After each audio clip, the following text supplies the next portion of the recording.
Les discussions du soir. Les discussions du soir. Chaque lundi, Frédéric Worm se pose son regard de philosophe sur les grandes problématiques qui s'imposent à notre société.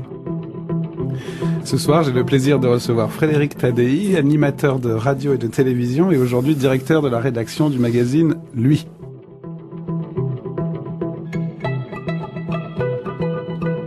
Bonsoir Frédéric Tadei. Bonsoir Frédéric Worms. Merci beaucoup d'être là. C'est un plaisir. Pour discuter, parmi les choses dont j'aimerais discuter dans cette discussion du soir, c'est de la discussion elle-même. Vous êtes un professionnel de la discussion finalement. Oui, j'en ai fait un peu mon petit business, si on peut appeler ça comme ça. Et est-ce que vous faites une différence entre les discussions de tous les jours, dans un café, chez vous, et les discussions dans un cadre professionnel, dans un cadre institué? Si vous voulez, moi, quand je me retrouve dans un dîner et que les gens commencent à parler de sujets dits sérieux, politique internationale, etc., j'ai l'impression d'être au bureau.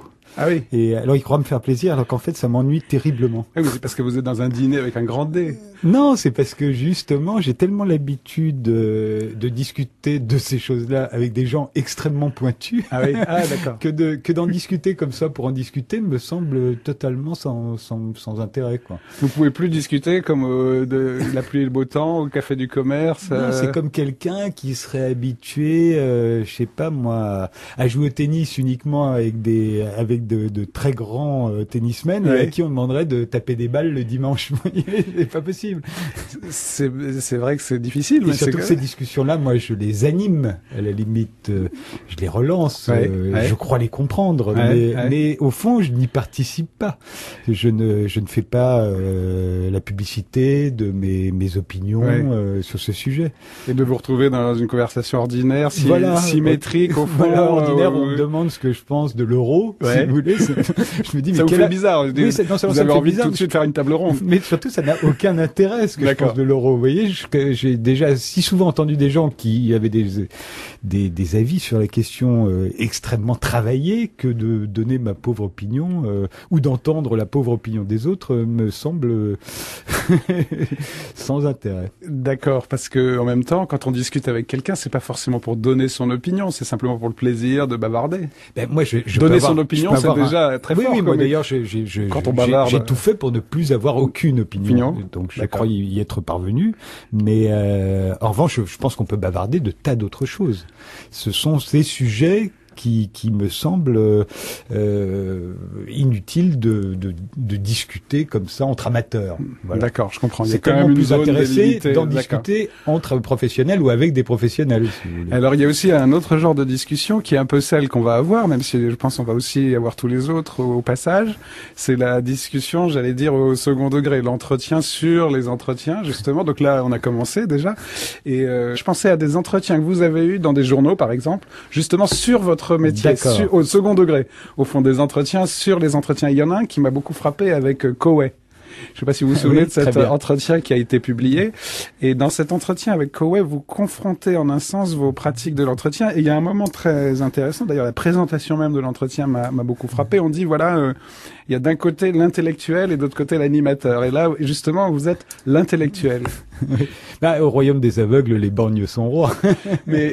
Oui, mais quand même, j'aurais envie de vous demander, c'est une des questions qui m'intéresse le plus dans la construction des débats télévisés, des débats à la radio, de ce qu'on est en train de faire. Au fond, qu'est-ce que c'est pour vous un intellectuel? Pourquoi est-ce qu'on vous caractérise comme ça quand même? C'est pas juste parce que je déteste pas intellectualiser tous les sujets, que ce soit le sport, Plus belle la vie, les pratiques les plus courantes.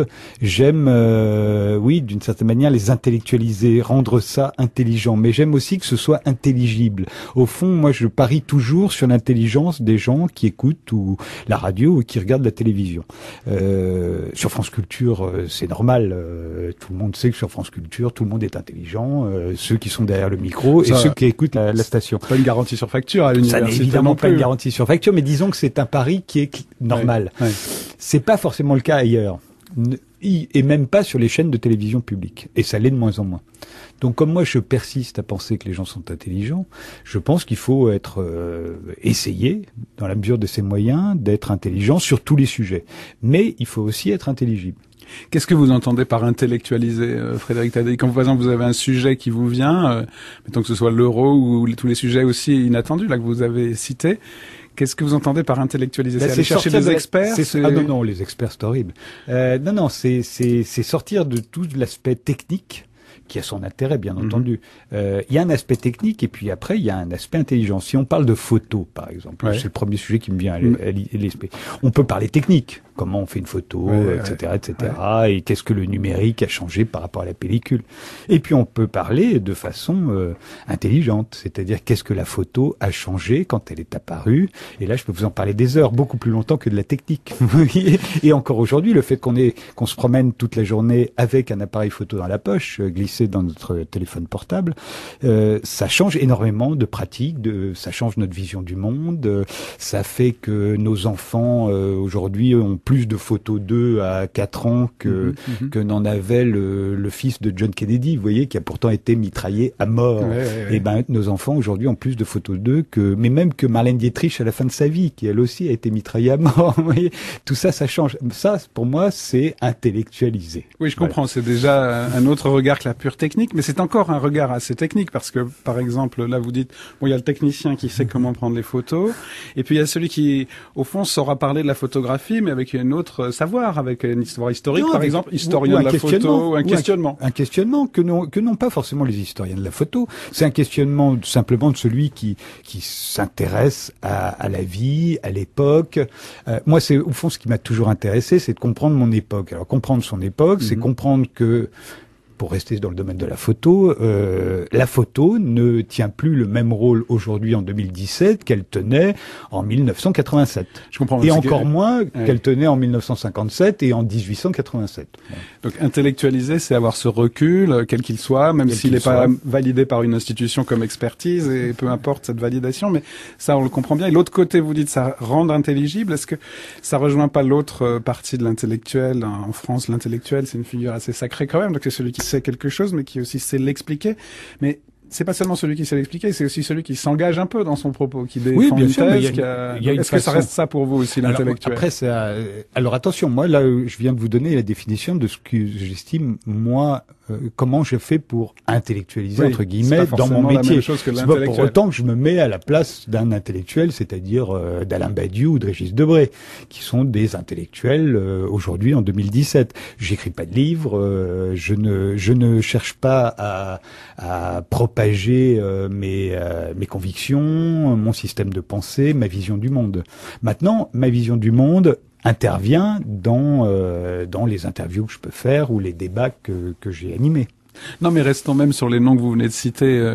Ce qui en fait des intellectuels, c'est comme de la personne qui aurait ce recul sur la photo dont vous avez parlé. Ils savent des choses, disons, ils ont réfléchi à quelque chose, j'allais dire à un truc, et puis ils savent non seulement l'expliquer, mais peut-être prendre position dans le débat public aussi. Ça fait partie de l'intellectuel quand même. C'est même ce qui fait leur intérêt. Ce que je sais pas si on parle de Civilisation, le dernier livre de Régis Debray, il remarque un certain nombre de choses sur l'américanisation de la France. Il va nous l'expliquer d'où ça vient, et ensuite il va poser un diagnostic, nous dire si c'est bien, bon pour nous, mauvais pour nous. Voilà, il fait le travail jusqu'au bout. Moi, dans les entretiens, dans les conversations que je peux mener avec des invités, je me contenterai de poser les questions. Je peux un peu induire sur les réponses, donner un début de ce que moi je pense, mais je m'arrêterai là. Je vais pas imposer ni à mes invités et encore moins à mes auditeurs ou téléspectateurs ce que moi je pense sur ce sujet. Non, mais vous avez une attente à leur égard. Une attente qui est justement ce cocktail d'attente, c'est-à-dire d'une part de recul et d'autre part d'un engagement. Mais c'est surtout ces ingrédients du cocktail qui m'intéressent. C'est déjà sur n'importe quel sujet. Moi, à mon avis, tous les sujets sont intéressants. Après, ce qui est pas forcément intéressant, c'est les questions qu'on va se poser sur ces sujets. Mon travail, à moi, c'est que les questions qu'on va se poser sur ces sujets soient intéressantes. C'est-à-dire qu'elles soient renouvelées, ce soit pas les questions que tout le monde se pose sur ces sujets-là. Ça, c'est votre premier critère. C'est mon premier critère. Qui est très important parce que, mine de rien, ce que vous dites là, dans les critères, disons, de la recherche scientifique, à mon avis, c'est le vrai critère. Le critère, c'est toujours la nouveauté dans un champ donné. La nouveauté, ou en tout cas l'originalité. Ou la pertinence, tout simplement.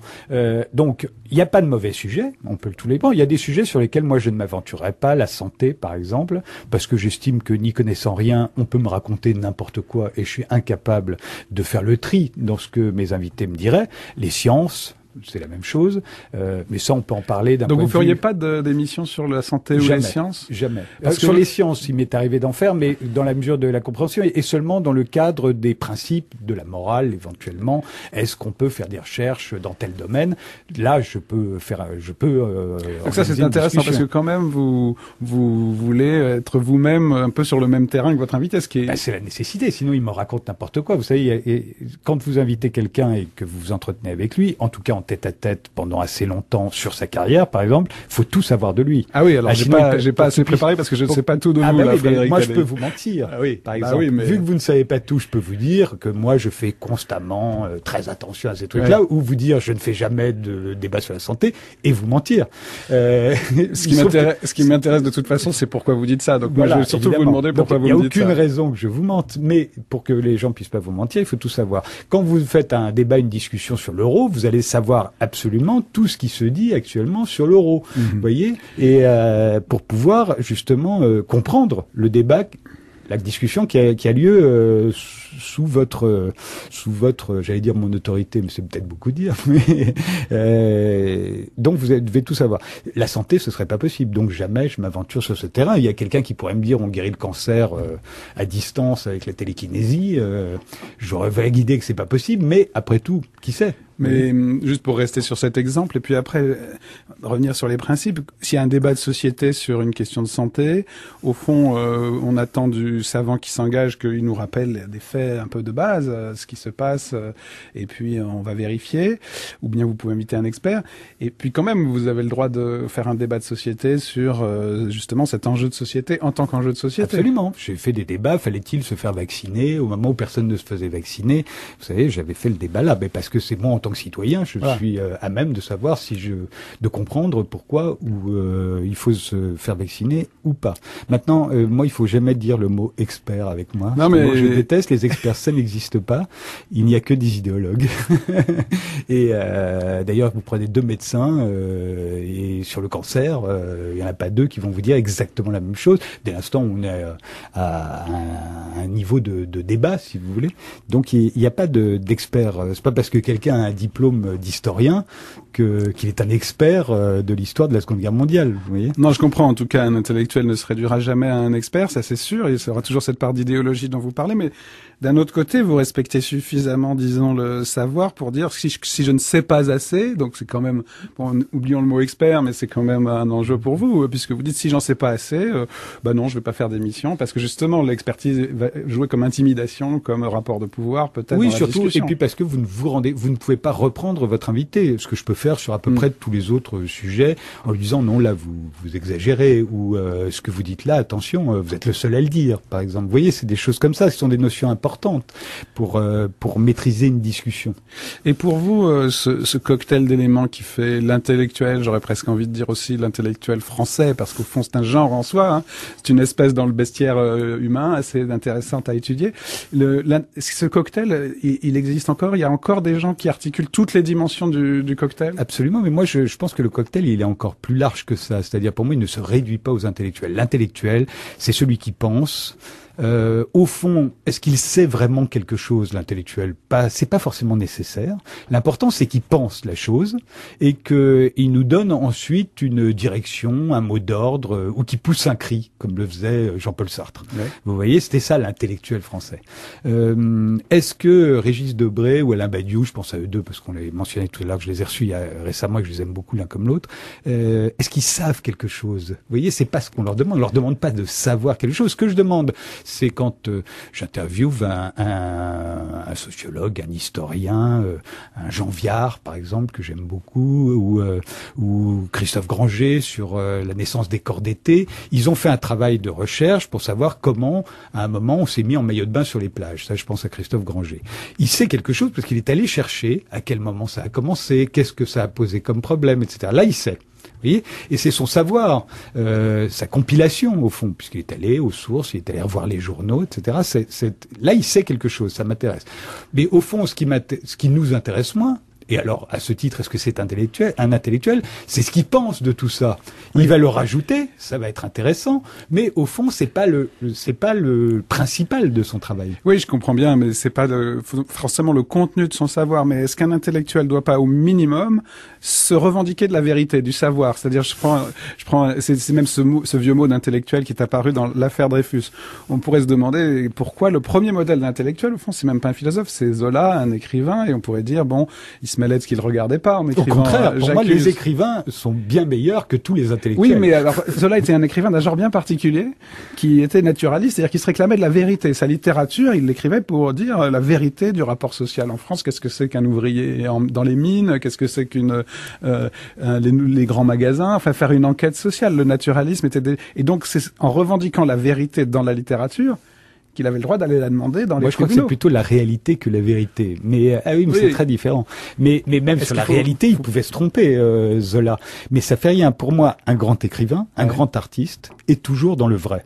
Il est dans le vrai et il est dans le beau. Il le recherche, mais est-ce qu'il peut se tromper? Non. Il s'en revendique, en tout cas. Un grand artiste, il est toujours dans le vrai et il est toujours dans le beau. Après, on peut ne pas être d'accord avec lui, mais il est dans le vrai et dans le beau. Et c'est ce qui fait qu'on lit encore Zola ou qu'on lit encore Madame de Sévigné. Vous voyez, Madame de Sévigné, elle arrête pas de dire des conneries à sa fille.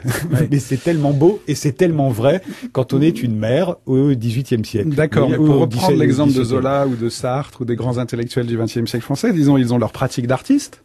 Et en effet, mais Sartre n'est pas un artiste. Aussi, quand même, si, des pièces de théâtre et les romans. Si, Le Diable et le Bon Dieu, c'était. Ah bah, pas seulement les mouches et même la nausée. Enfin, là, c'est une discussion. Vous avez raison. Et puis, je trouve que je suis pas un très grand fan de Sartre en tant qu'artiste. Là, je voulais pas parler de Sartre en tant qu'artiste, d'ailleurs. C'est plutôt, ils ont leur pratique, disons, quelle qu'elle soit, d'écriture.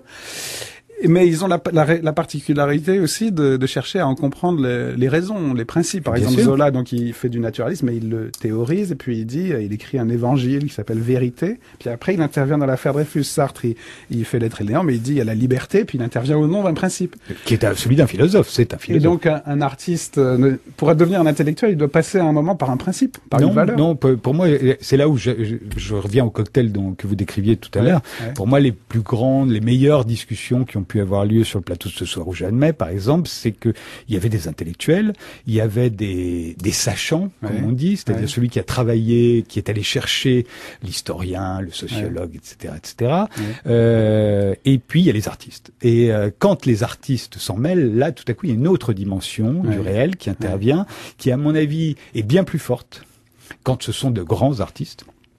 C'est beaucoup plus fort. C'est-à-dire que, je vous donne un exemple tout bête, sur les crises de 29, par exemple.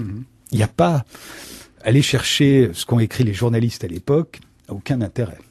Si vous allez chercher ce qu'ont écrit les économistes à l'époque, à part un ou deux, ça n'a aucun intérêt. Si vous allez chercher ce qu'ont écrit les philosophes, il reste rien. Ouais, qu'est-ce qui reste? Il reste Chaplin. il reste les artistes, il reste Steinbeck, il reste John Ford quand il fait l'adaptation des Raisins de la colère, il y a Capra, voilà. C'est eux, ils ont dit des choses définitives, c'est-à-dire qu'elles étaient vraies et elles étaient belles, et c'est parce qu'elles étaient vraies et elles étaient belles que 70 ans, 80 ans, 100 ans plus tard, on peut s'y référer comme on s'y référait au temps où c'est sorti. C'est ce qui fait la valeur de l'art. C'est parce que l'art est éternel et qu'il reste vrai et beau quelle que soit l'époque.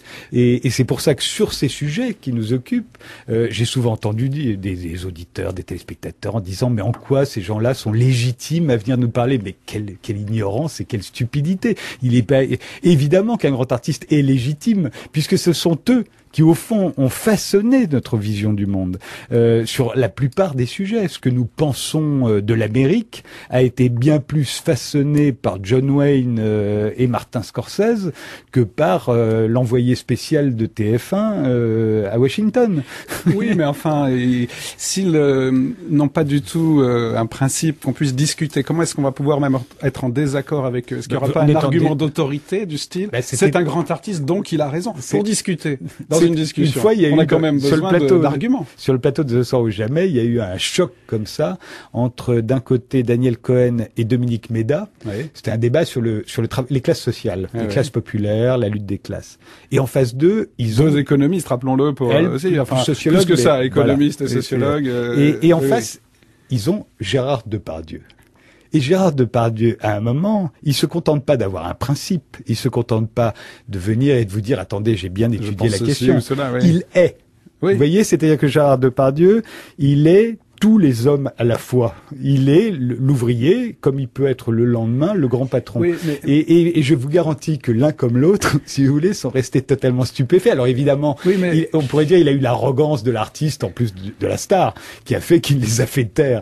Mais tous les deux ils ne pouvaient plus rien dire face à Gérard Depardieu. Ça rejoint le cœur d'un enjeu crucial d'aujourd'hui. Parce que Gérard Depardieu est génial, hein. Ça n'aurait pas forcément marché avec tout le monde. Oui, mais ça rejoint le cœur d'un enjeu de société fondamentale aujourd'hui, c'est-à-dire est-ce que l'intimidation n'a pas changé de camp aujourd'hui? Il y a eu quand même à un moment ce sorte de prestige du savoir et qui voulait intimer le silence, et aujourd'hui ça revient un peu d'ailleurs, le prestige de l'expert, y compris politiquement, mais est-ce que quand même ça n'a pas quelque chose d'effrayant aussi, cette idée que non, je vous dis ça a marché parce qu'il est génial. Oui. Voilà, ça n'aurait pas marché, n'importe qui n'aurait pas pu faire la même chose. Oui, mais même cet argument il est génial si ça bloque la discussion. Ah non, ça bloquait pas la discussion. C'était un argument d'autorité, si vous voulez, c'est tout. Oui. C'est là où je dis simplement, un, il n'y a pas d'expertise, et deux, un grand artiste, avec sa sensibilité, un cinéaste, un romancier, sont pour moi aussi pertinents qu'un chercheur,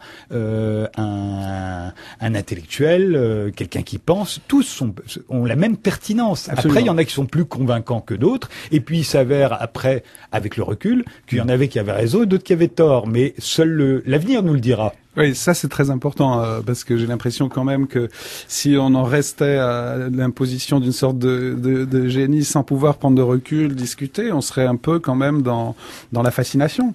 Et ça peut être dangereux quand même parce qu'un génie peut se tromper. Et là, c'est deux fois grave parce qu'il se trompe et parce qu'il est génial. Il y a Gérard Depardieu peut s'être trompé sur ceci ou sur cela. J'ai un trou tout à coup sur ce très très grand compositeur contemporain qui avait trouvé magnifiquement sublime la chute du World Trade Center en tant que spectacle. Stockhausen. Voilà. Mais il avait forcément raison. Il avait raison? Esthétiquement, il avait raison. Oui. De son point de vue à lui, esthétique et purement esthétique, évidemment, est-ce que c'était purement esthétique? D'ailleurs, nous sommes tous fascinés par les images du World Trade Center. D'abord parce qu'elles sont, à nos yeux, foncièrement tragiques, mais aussi parce qu'elles sont magnifiques. Justement, mais quand on dit c'est un spectacle magnifique, est-ce que c'est seulement esthétique? Est-ce que c'est pas un message politique qu'il voulait faire? Je dis pas en train de dire qu'il était du côté des... Je le connais pas. Je suis pas en train de dire du côté de l'excuse, hein. Mais c'est plus compliqué que ça. Mais simplement en train de dire, voilà, ne réduisez pas ça justement à ce que vous croyez. Il y a une autre dimension là-dedans. Il a peut-être raison d'ailleurs. Moi, je crois que j'ai entendu d'autres. Je citerai pas les noms parce qu'on pourrait les incriminer, mais j'en ai entendu d'autres, notamment que j'ai interviewé, notamment sur Europe 1 à l'époque. Enfin, pas à l'époque, pas en 2001, mais par la suite, qui ont tenu des propos à peu près similaires sur la fascination qu'a pu exercer ces images. Je parle des images, l'acte aussi, d'une certaine manière. Hein. Alors, est-ce que après, si on les décortique d'un point de vue strictement politique et moraliste, évidemment, c'est toujours par la politique et par la morale qu'on se venge des artistes. Toujours. À un moment, on va faire l'inverse, comme vous le disiez très bien. À un moment, on va les attraper, on va les traîner devant le tribunal des vrais gens, et on va leur dire, est-ce que vous vous rendez bien compte de ce que vous avez dit là? Le débat social, c'est une guerre de discours, Frédéric. Voilà. Moi, je crois qu'il y a une licence poétique. Je connais pas bien Stockhausen, mais et d'ailleurs, est-ce que c'était bien Stockhausen? Je crois que c'est lui. Hein. Et puisque vous parlez de musique, Frédéric Tadei, pardon de vous interrompre, on va en écouter un instant pour continuer cette discussion ensuite. My house in Budapest, my hidden treasure chest, golden grand piano, my beauty focus EOU. Ooh, you, I divido. My acres of land I've achieved.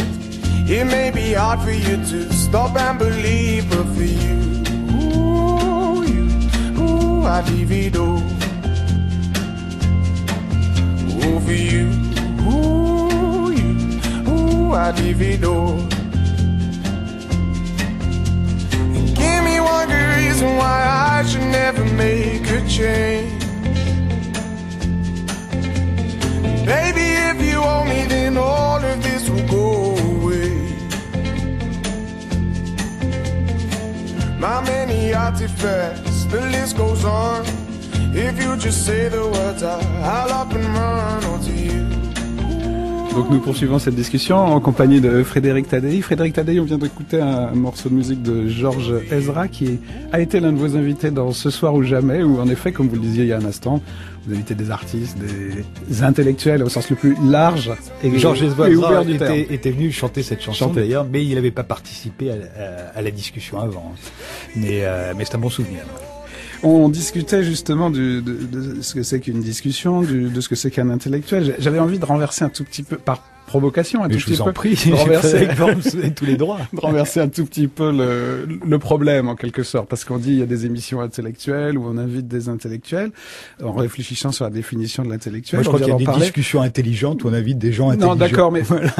Mais quand même, ce label d'intellectuel est un enjeu politique et on peut pas entièrement l'écarter. J'avais envie quand même de vous demander, est-ce que, bon, disons, même les gens intelligents, mettons même les gens intelligents, ça ne change rien à la question que je voulais vous poser.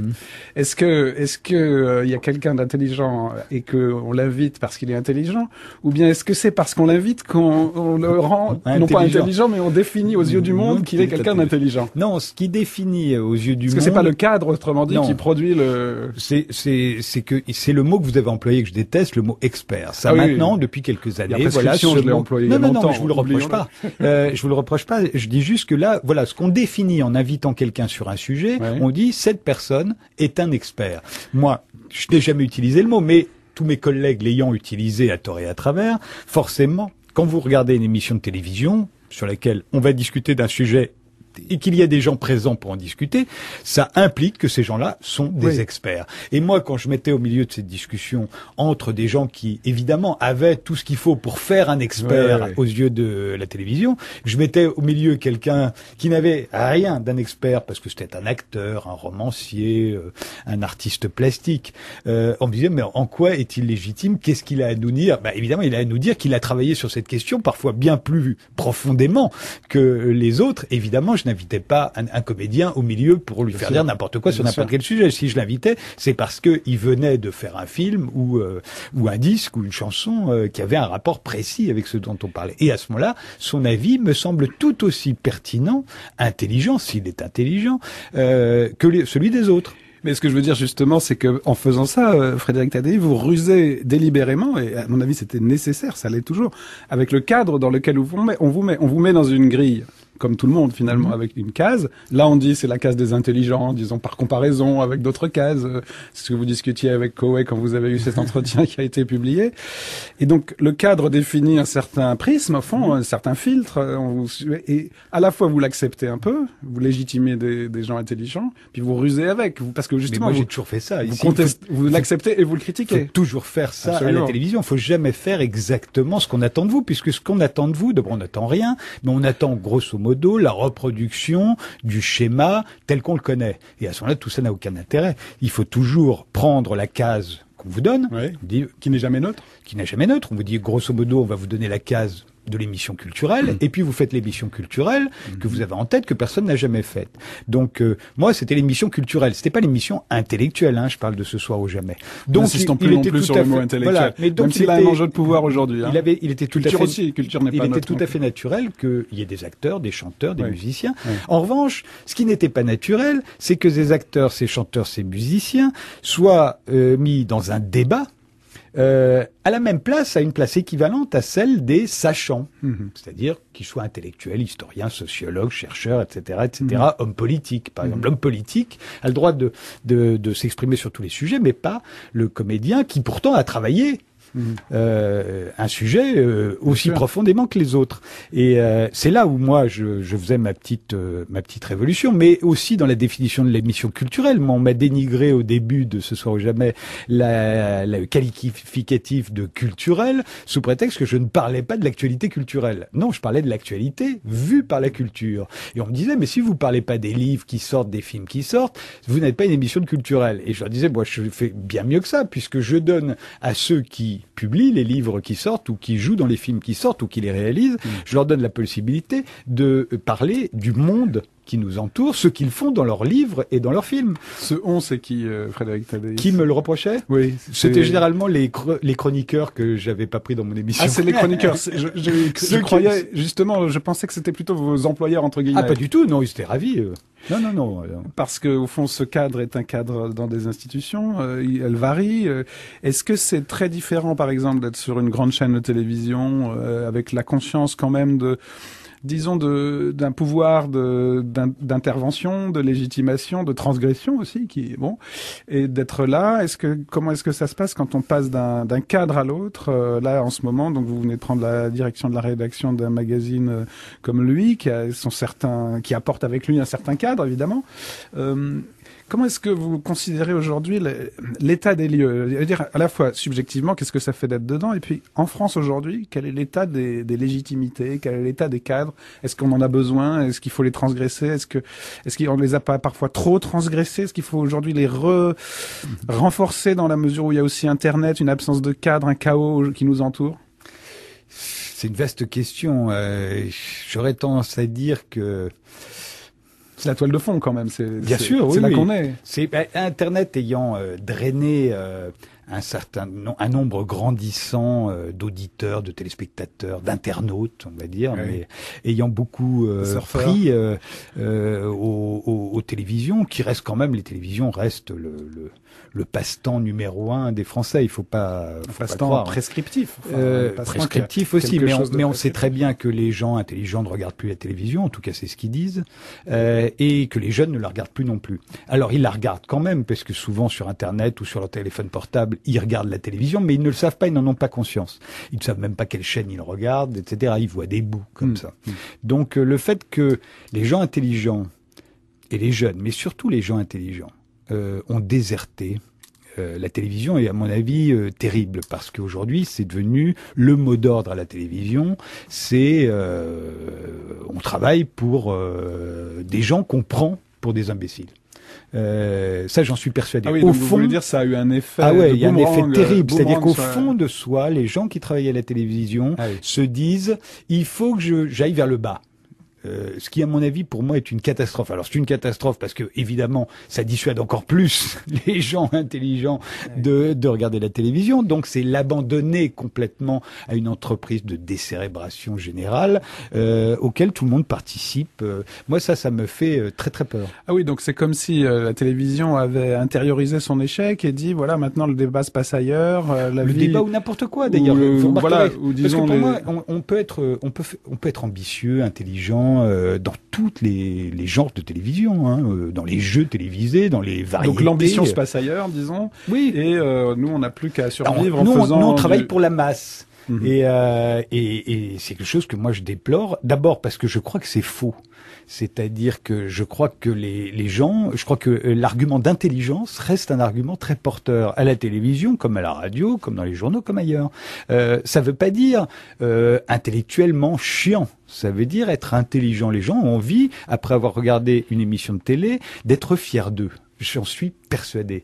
Et c'est de moins en moins, on en a de moins en moins l'occasion. Je crois que c'est très important d'avoir regardé quelque chose qui vous porte vers le haut, d'une manière ou d'une autre, parce que c'est très drôle, parce que c'est très beau, parce que c'est intelligent, parce que c'est original, parce que c'est raffiné. Il y a toutes sortes de raisons pour lesquelles on se sent mieux après avoir regardé une émission.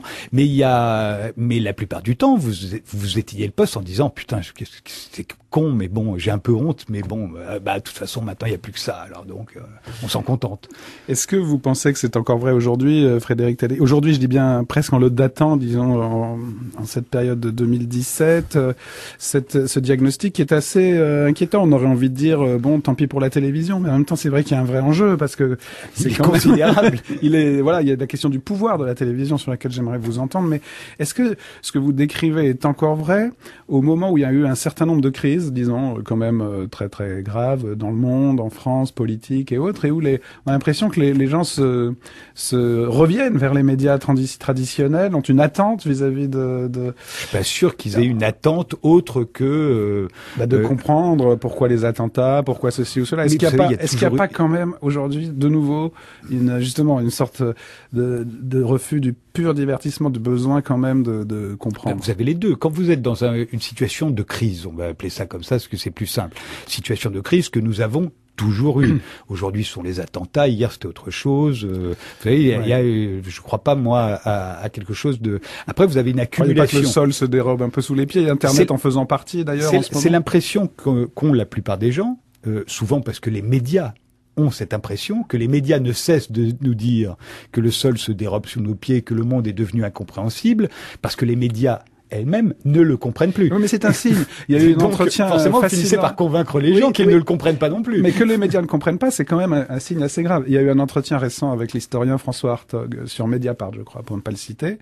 Et François Hartog est un très grand historien du présent, a une réponse très intéressante. Il a dit « Je n'y comprends rien ». Mais le fait que je ne comprenne rien à ce qui se passe est en soi le signe qu'il se passe quelque chose. Vous voyez ce que je veux dire? Parce que moi, historien, qui est l'histoire des crises, j'ai des repères, etc. Si moi, je n'y comprends rien, c'est vraiment justement, c'est pas qu'il se passe rien, c'est justement qu'il se passe quelque chose. Et donc, est-ce que le fait que les médias n'y comprennent rien et qu'ils l'avouent de façon en effet un peu en trichant, en disant c'est une crise très grave, ils ne disent pas on n'y comprend rien, ils sont moins honnêtes que François Hartog, mais le fait qu'ils n'y comprennent rien est quand même le signe qu'il se passe quelque chose d'assez mystérieux. Je crois qu'ils ne comprenaient rien non plus à ce qui se passait dans les années 70, à ce qui se passait dans les années 60. Maintenant, il y avait plus d'assurance, plus d'autorité. À l'époque, le fossé, on va dire, entre les journalistes dans les médias et les téléspectateurs ou les auditeurs était plus grand en termes d'éducation, de savoir. Ce fossé a beaucoup rétréci. Aujourd'hui, les gens qui écoutent la radio sont aussi diplômés, aussi éduqués, y compris en termes de médias, que les journalistes qui s'y expriment.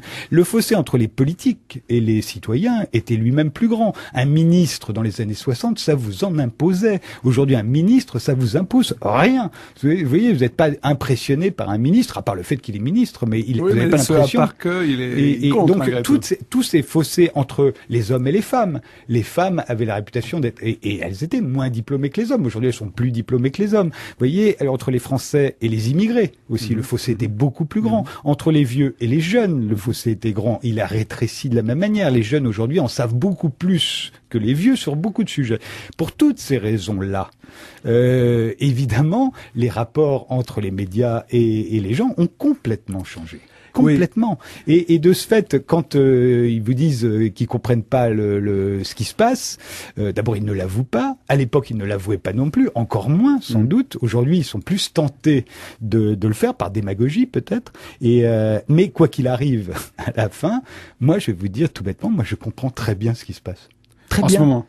Oui, il y a rien. Alors peut-être parce que j'ai fait le métier que j'ai fait, j'ai animé des débats pendant 750 émissions sur tous les problèmes, tous les débats de société pendant 10 ans.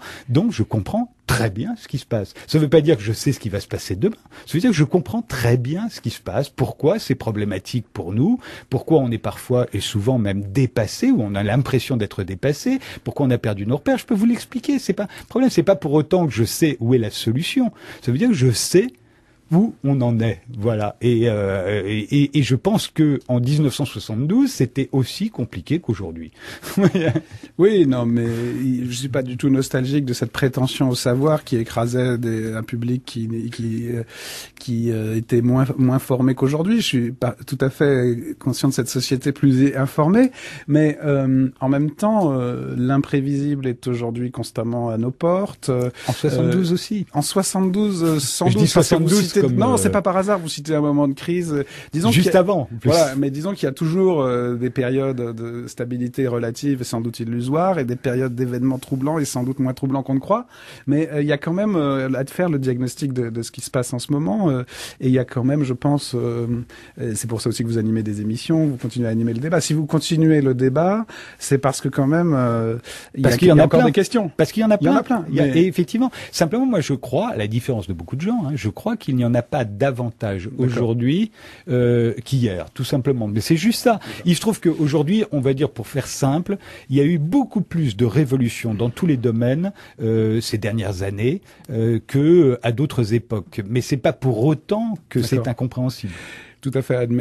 Admettons, il n'y a pas de débat global, il y a un ensemble, une multiplication. Quel est le pouvoir que vous attribuez dans la définition des problèmes importants aujourd'hui? Quand vous êtes quand vous programmez quelque chose, vous dites, je vais parler de X, Y, Z, même si vous transgressez la notion d'importance, vous dites, on va parler justement des sujets dont tout le monde croit que ça n'a aucune importance, c'est ça. Mais vous prenez des décisions. Qu'est-ce que c'est qu'une décision? Quel pouvoir a-t-elle sur ce débat social? Moi, je me souviens, je crois avoir fait une des premières émissions sur la dette, par exemple, dans ce soir ou jamais. C'était avant les élections de 2007, donc on a commencé un tout petit peu à parler de la dette. C'était François Bayrou d'ailleurs à l'époque, mais et c'était le seul. Mais avant, c'était pratiquement personne ne jamais parlé de la dette. Je me souviens, moi, j'avais envie de faire une émission sur la dette, et je l'avais fait de façon très différente de tout ce qu'on va faire. Et on m'avait dit, mais tu t'es fou, ça marchera jamais. Et ça fait un très gros score. Sûr, ouais. Et surtout, c'est devenu notre condition. En plus, après, mais à l'époque, personne ne le savait. Et donc, pourquoi est-ce qu'à ce moment-là, c'est ça votre question? C'est pourquoi j'ai eu envie de faire la dette. Oui, mais avec la dimension du pouvoir qu'il faut pas remettre sous le tapis totalement. Non, je sais pas. J'aurais tendance. C'est vrai que moi, il me semble, mon seul critère aujourd'hui, quand j'invite un romancier, un cinéaste, un acteur, un intellectuel, c'est pas parce que j'aime son film, c'est pas parce que je trouve que c'est de la littérature formidable, pas du tout. Ça m'arrive assez rarement.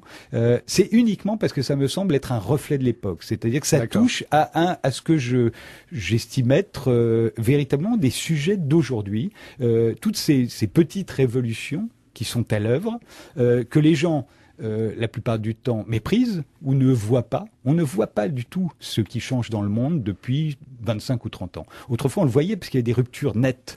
Les gens changeaient de coiffure, changeaient de leur manière de s'habiller, mettaient des mini-jupes, se mettaient à fumer de la drogue, écoutaient une musique qu'on n'avait jamais entendue, etc. Tout ça n'existe plus. Oh, il y a quand même des ruptures nettes, elles ont d'autres formes. Il y a quand même des pratiques religieuses. C'est pas une rupture, ça c'est un retour. Du moins, c'est quand même une rupture avec la rupture d'avant, disons. Oui, enfin, il y a toujours eu des gens religieux. Simplement, effectivement, avant, on était très sérieux quand on parlait politique et on ricanait quand on parlait religion. Aujourd'hui, on ricane quand on parle politique et on est très sérieux quand on parle de religion. Mais bon, à part ça, il n'y a pas une rupture aussi nette. Mais ce que je veux dire, c'est que toutes ces petites révolutions, tout ce qui change, pour moi, forme un tout, voilà, qui irrigue le même fleuve, si vous voulez, et que c'est en s'occupant de chacune d'entre elles, en regardant ce que ça change, qu'on comprend ce que ça change dans l'ensemble. Et après, on s'aperçoit que tout, finalement, est assez compréhensible. Les forces qui sont en présence sont des forces compréhensibles. Alors, la compréhension, c'est une chose, la parole de l'artiste, de celui qui vit les choses, qui en effet sait les exprimer, c'est fondamental. Est-ce que pour vous, le débat, les positions opposées, construire le débat, permettre aux gens de prendre parti au sens le plus démocratique du terme, dans une enceinte par exemple, d'être pour X contre Y, d'organiser vraiment la discussion à armes égales, de permettre cette participation qui ensuite va peut-être se refléter le lendemain au petit déjeuner. J'ai lu l'article de X. C'est fondamental. Voilà. C'est fondamental. Ça fait partie de vos missions.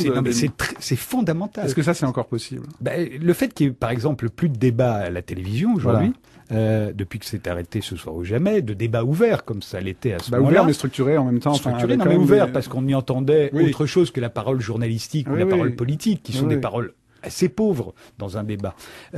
Oui, c'est terrible, parce que quand il y a débat, il y a démocratie, il y a société. Exactement. Une société, ça n'est pas un ensemble de gens qui sont tous d'accord entre eux, c'est un ensemble de gens qui ne sont pas d'accord entre eux. Exactement. Parfois, ils ne savent pas pourquoi. D'ailleurs, parfois, on n'a pas formulé tous les arguments. Mais tout à coup, d'entendre quelqu'un qui exprime ça et qui vous dit qu'il n'est pas d'accord, ça fait du bien. On se sent mieux. Et le fait qu'on puisse se le dire sans se taper dessus, c'est fondamental. Le débat est fondamental parce que ce sont des gens qui ne sont pas d'accord, parfois se détestent, mais ils s'écoutent, ils se répondent et ils ne se tapent pas dessus. Et si on supprime ça, si on a peur du débat, on aura des gens qui vont se taper dessus. C'est formidable parce que on doit s'arrêter, mais vous avez déjà répondu à la question que je n'ai pas le temps de vous poser, qui est celle des limites du débat et aussi de sa fonction pour éviter la guerre, évidemment, et peut-être pour qu'elle ne revienne pas à travers le débat lui-même. Merci beaucoup, Frédéric Tadei, d'avoir accepté cette discussion sur la discussion. C'était un plaisir, Frédéric Worms. Merci et bonne continuation. Les discussions du soir, Frédéric Tadei, Guillaume Ledu, Chloé Leblond, Anne-Pascale Desvignes, Frédéric Worms.